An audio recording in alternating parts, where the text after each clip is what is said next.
Hi, welcome to my channel.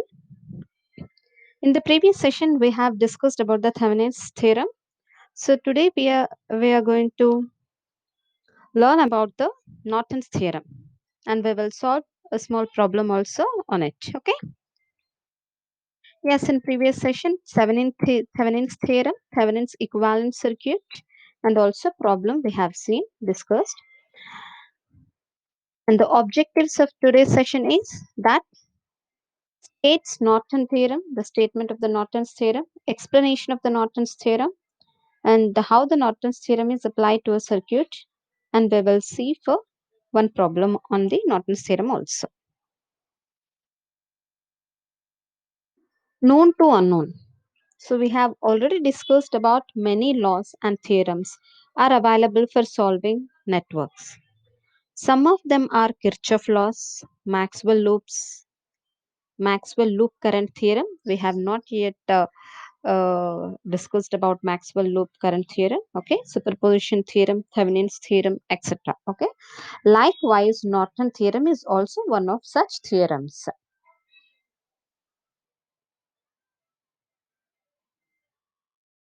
So the statement of the Norton theorem is that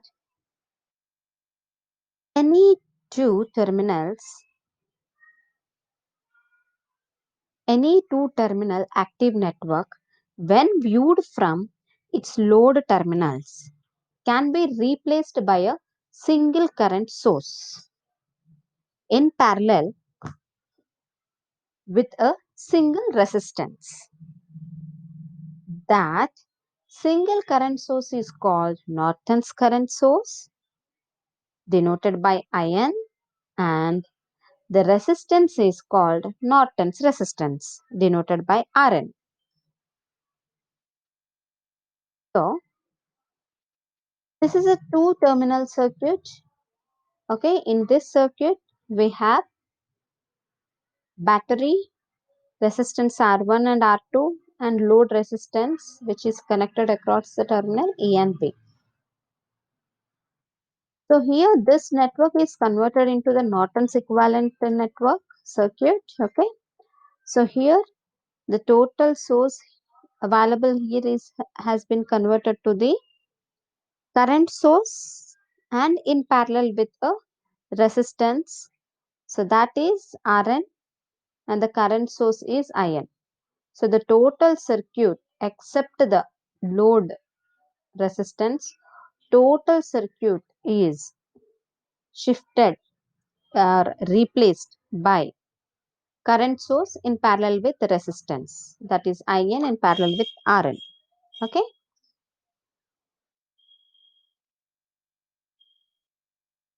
Here. So we have replaced a given network into a Norton's equivalent network. Now we have to find out the In and Rn, that is Norton's current and Norton's resistance. Okay. So here how to find out the Norton's current? By applying the theorem. Here what we have to do, there are some steps. First, we have to remove the load resistance and put a short there. Okay. So available load resistance have to be replaced by short. And then find the current flowing through the short circuited terminals. That is In is equals to Isc. Okay. So these are the steps to find out the In. Now even in the equivalent circuit we have to find out Rn also. So how we can find out the Rn? So here replace the voltage source with its internal resistance. Okay. So if any voltage source is available in the network, we have to remove that voltage source and we need to replace the voltage source with an internal resistance. And calculate the resistance of a circuit as viewed from the open circuit load terminals, that is terminals A and B as shown in the figure 1. Okay. So here that whatever the resistance we got after doing this, after calculation, that is called Norton's resistance, which is equals to Ra. Okay. So here, to replace the given circuit with Norton's equivalent circuit, like this figure. So at load side, at load terminals, so we have to find out the current IL, we have to find out the voltage VL, and we have to find out the power consumed. As if now we found out that the and IN and RN. Okay. So say example, we will see even a problem also for better understanding the concept of Norton's theorem. See, the Norton's theorem and Thevenin's theorem are it is like quite opposite. Like Thevenin's theorem is for that is the voltage source with a series resistance, and here it is a current source with a parallel resistance. Okay, that is the difference. So here IL, which is equals to IN divided by RN plus RL into RN. Okay, so IN into RN divided by RN plus RL. This is a load current and load voltage. VL is equals to I into RL, and the power consumed PL is equals to VL into IL. Okay,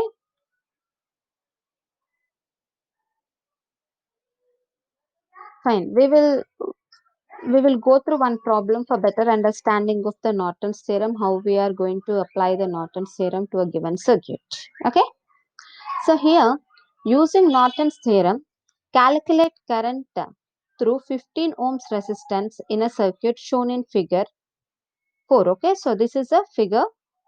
So here what is availability? There are three resistors and one battery. Okay, one battery has an internal resistance of 1 ohm and it is a 24 volts, and 3 ohms, 12 ohms, 15 ohms, and AB. So AB is a load terminal. So 15 ohms is an RL. Okay. So now step 1. Now we have to find out IN. So IN means the current which is flowing through the short. Short means the current which is flow. So now what we have done, we have removed the RL resistance, and we shorted the terminals A and B. So the current which is flowing through in this short is called IN. Okay. So remove the load resistance and short circuit the load terminals as shown in figure. Find the current flowing through the short. So here 12 ohms resistor is parallel with the short as shown in figure. Yes, here this 12 ohms resistor is in parallel with the short. Okay.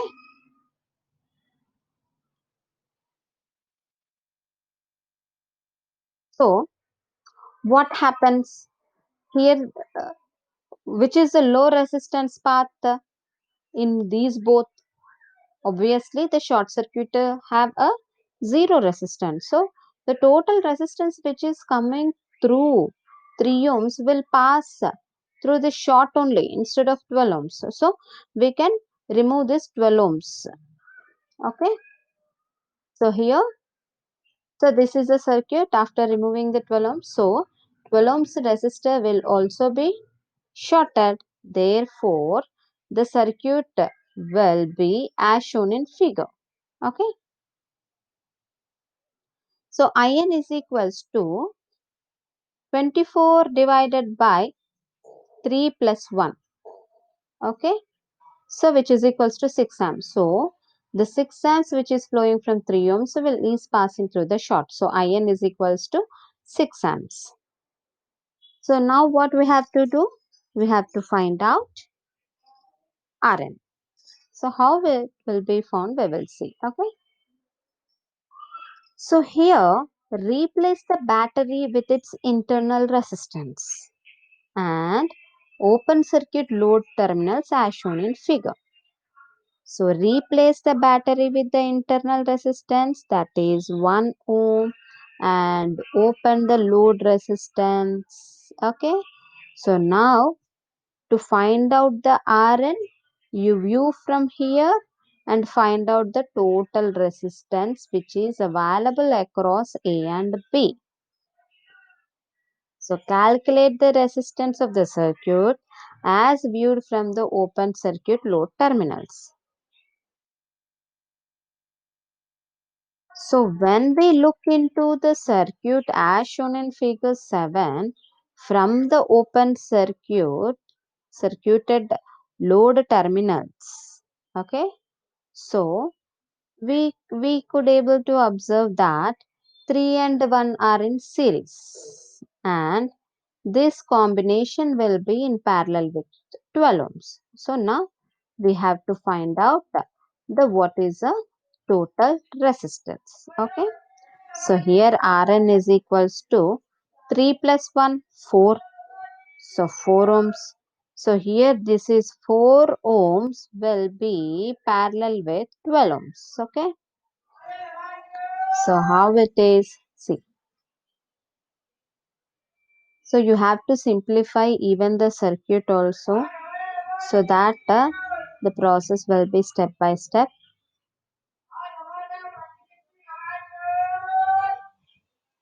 Okay, now this is become 4 ohms and this is 12 ohms.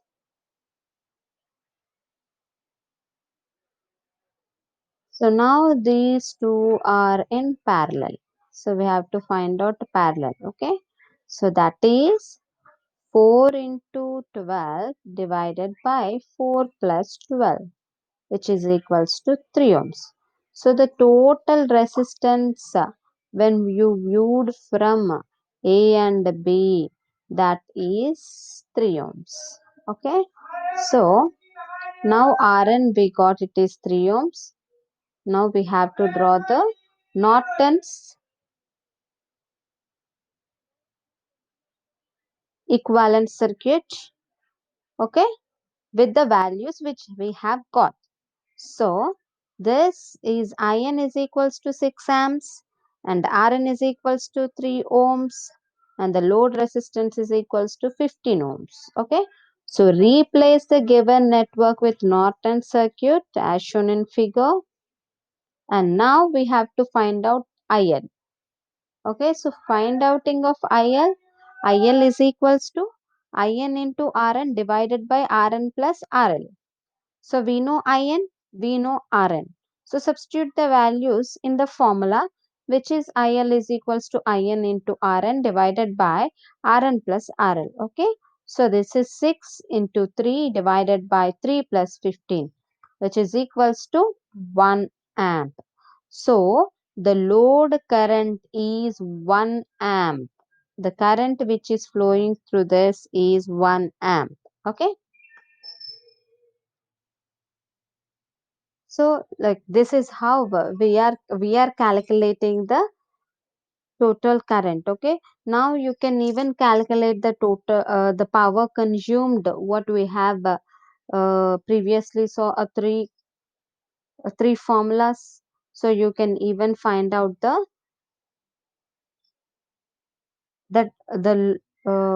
voltage at this load and also the power consumed. Okay. So even we will see that two parts also, so that so VL, what is VL? That is the voltage across RL. So this is nothing but IL into RL. Okay. So what is IL?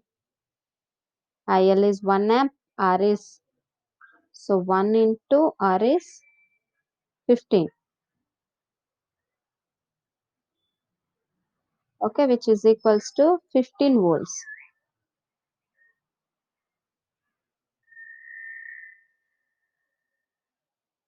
And power consumed. VL is equals to VL into IL.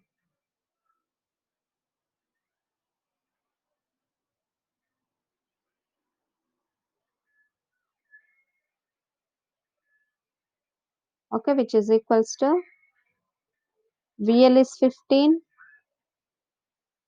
and IL is 1.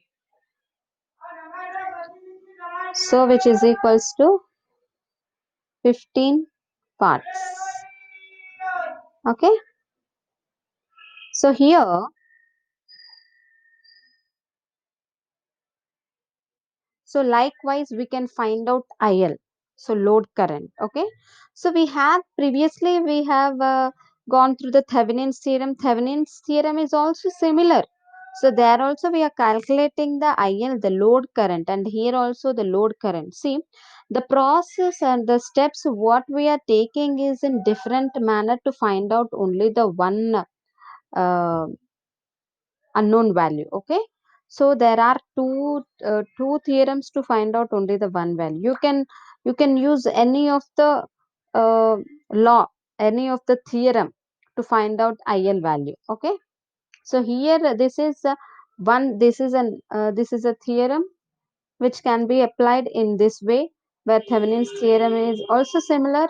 There it is voltage source and here it is current source. Okay,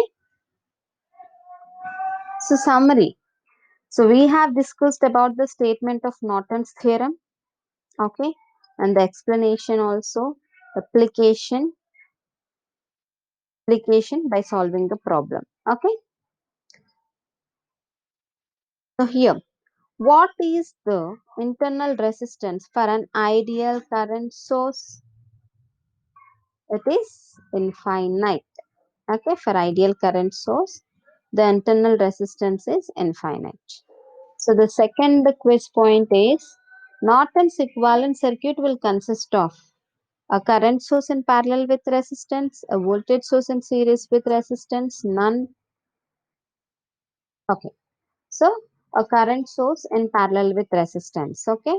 And this point, B point is for Thevenin's theorem. So here for Norton's, it is a current source in parallel with the resistance. So we discussed in this session that is Norton's theorem.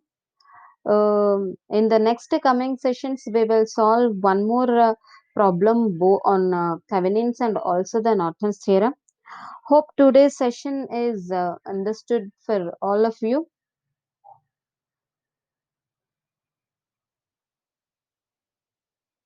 And you have to remember only one thing, that there is Norton's and Thevenin's theorem are similar, but the differences are here the current sources are in a parallel with resistance. There voltage source in series with resistance. Okay, that is to be remembered.